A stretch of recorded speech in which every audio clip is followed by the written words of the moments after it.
1.4. Hello. Today's debate is on using animals for work. The oldest domesticated animal is the dog. They protect our houses, look after us, and keep us safe. Other domesticated animals used for food include sheep, cows, and goats. The first donkeys were used by humans approximately 6,000 years ago in Egypt.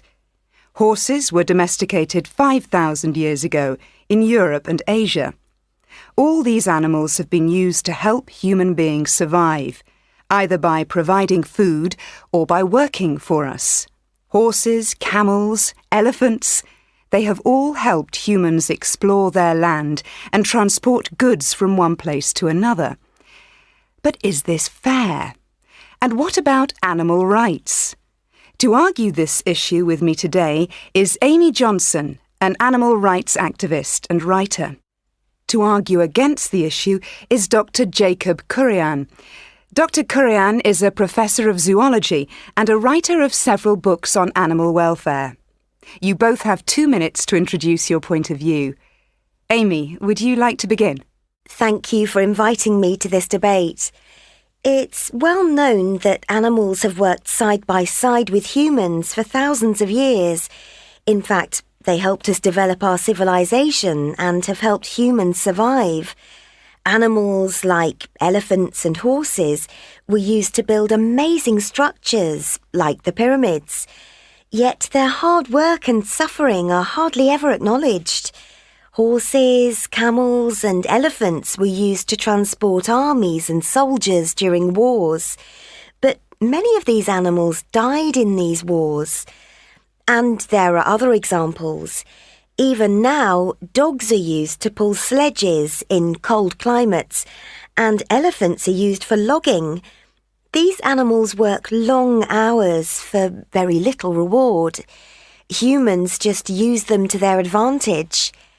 My main argument is that in the modern world there is no longer any need to use animals for work. We have technology that can replace them.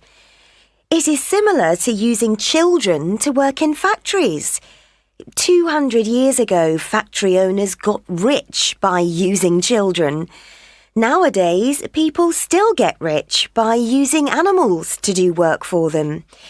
The problem is that the animals have no one to represent them and protect their rights. Even though animals work hard for us, they are often abandoned when they get sick or too old to work. They suffer. In short, I strongly believe that using animals for work is an old-fashioned and inhumane practice. Thank you, Amy. Dr. Kurian, your introduction, please.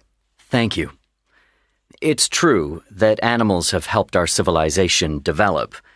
Camels and horses helped us to carry goods across huge distances. Dogs helped us hunt and protected us from wild animals. I want to argue that in many developing countries, poor people still need animals to survive. These are people who can't afford cars, house alarms, or expensive machines.